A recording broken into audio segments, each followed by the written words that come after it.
Hi there, John Wilkinson again, and History Made Easier again.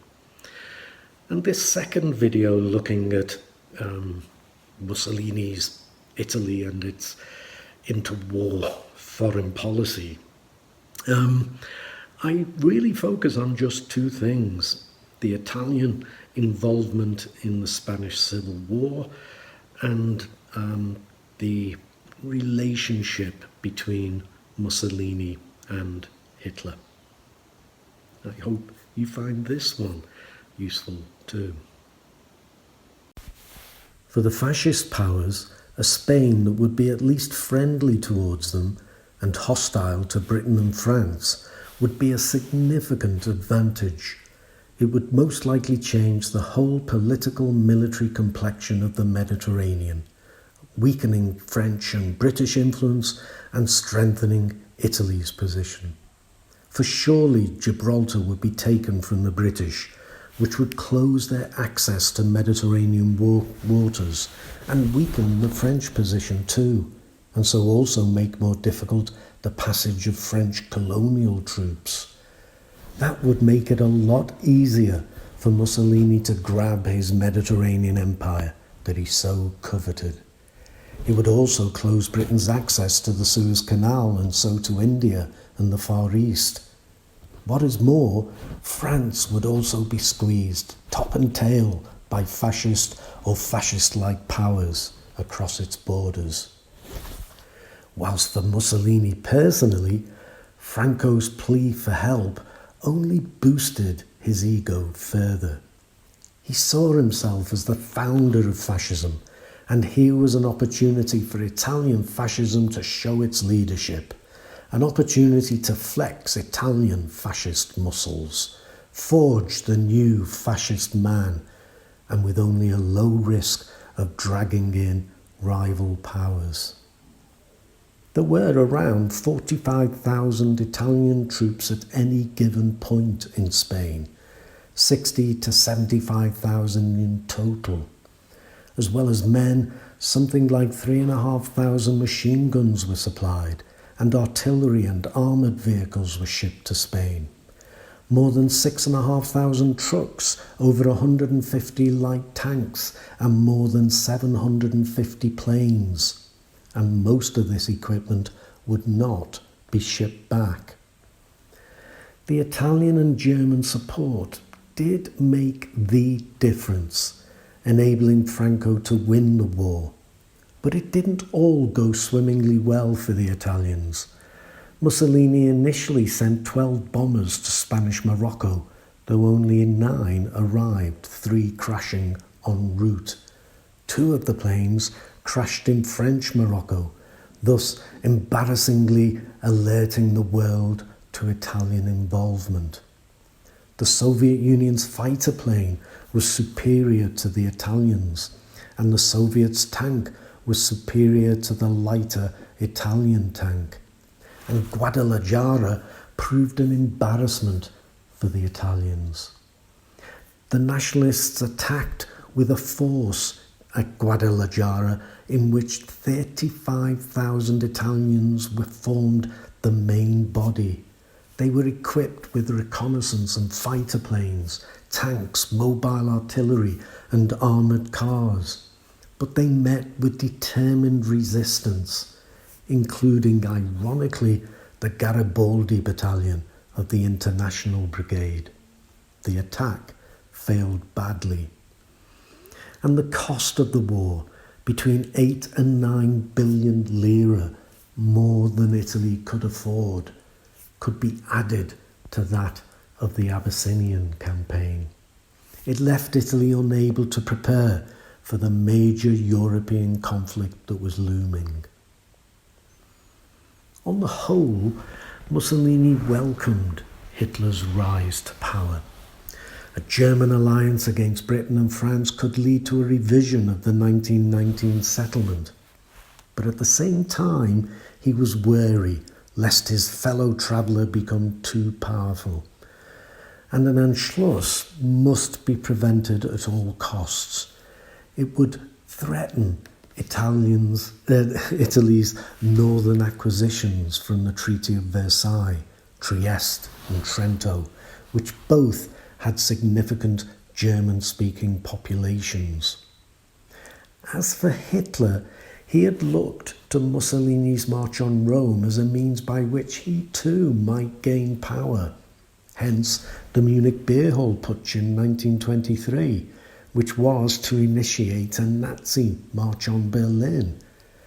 But there were problems regarding Italy for German fascists. First of all, Italians were viewed as a Mediterranean race, and so inferior to the Aryan. Italy had also reneged on its alliance with the two German powers and joined World War I on the side of Britain and France.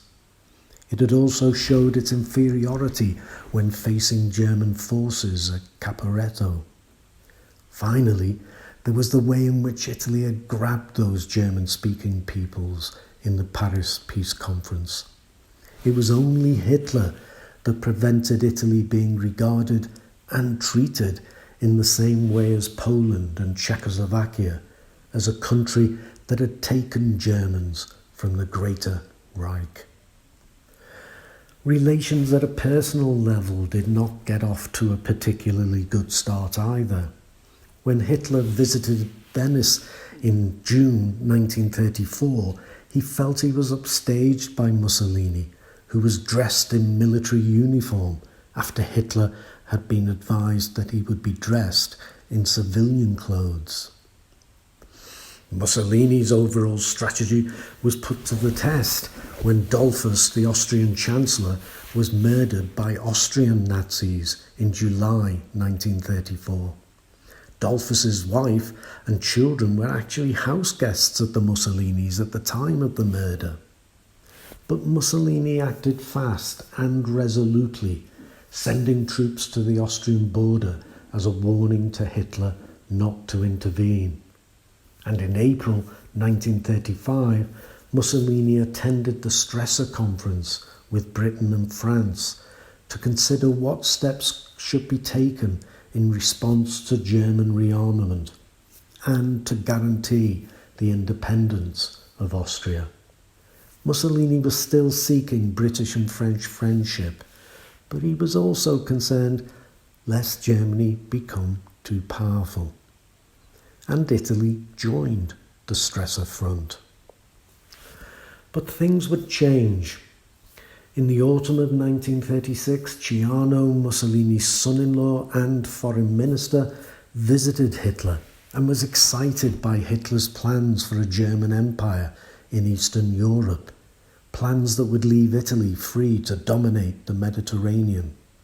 Mussolini was likewise enthused.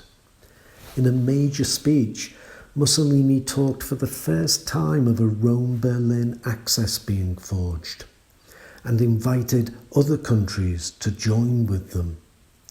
And on October the 25th, an informal agreement was reached to align their foreign policies, though a formal alliance would await the Pact of Steel of 1939.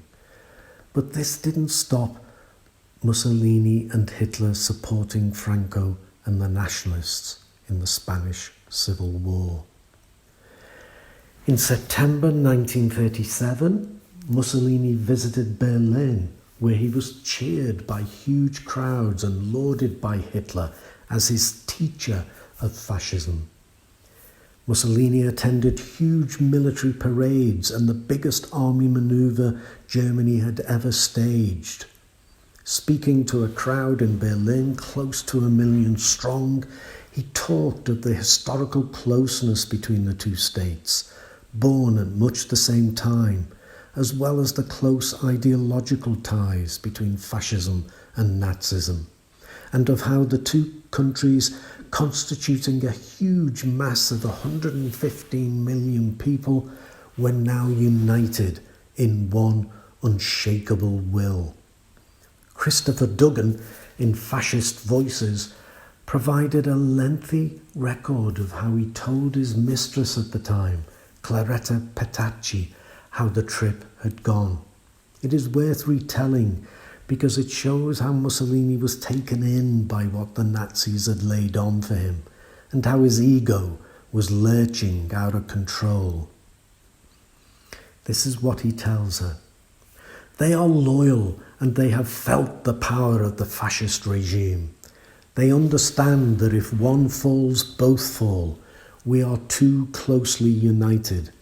And they realise that Italy is serious. They are fine people. They know how to do things on a big scale. Imagine they are still talking about me. The German officers admired my serene, calm force, my easy sense of command. The students were amazed at my speech. The ordinary people are completely conquered. They have felt my force. The crowd for the speech was so big you could not see where it ended. They have never given such a reception before, not to kings, not to emperors, not to anyone. Yes, I have conquered them. They have felt the power, the red banners behind us, himself and Hitler, the rays of light, the torches. We passed like two gods on the clouds. In November, Italy joined the Anti-Comintern Pact and in December withdrew from the League. Mussolini didn't oppose the Anschluss in March 1938. In May 1938, Hitler again visited Italy, and as had been the case for Mussolini's visit to Berlin, everything was done to impress the German leader, even putting up artificial facades to hide shabby Roman buildings, and the Passo Romano, the Italian army's goose-step, got its first public airing.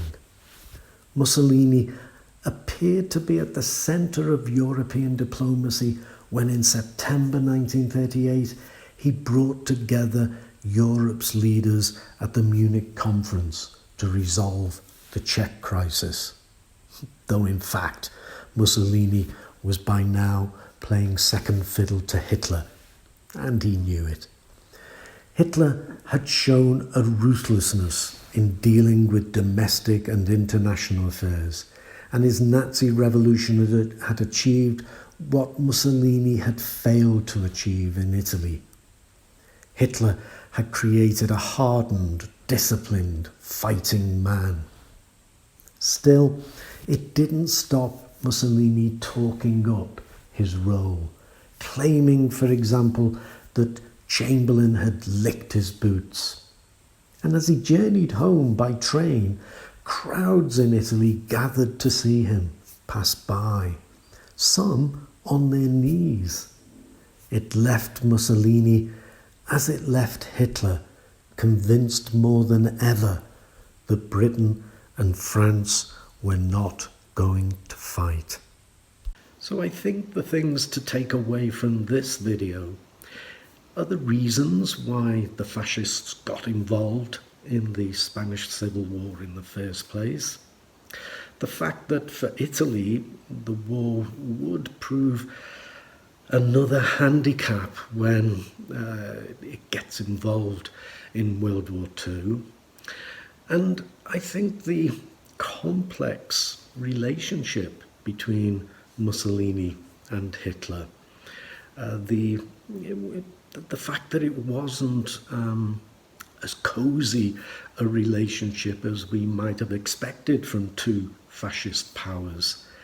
And I think ultimately the damage it does in building Mussolini's ego, in inflating his ego and his belief in himself. I think it should give you some useful material if you get the right question in your exam. But as always, I thank you for listening, and this time I'll remind you to check out my History Made Easier website. But for now, cheers.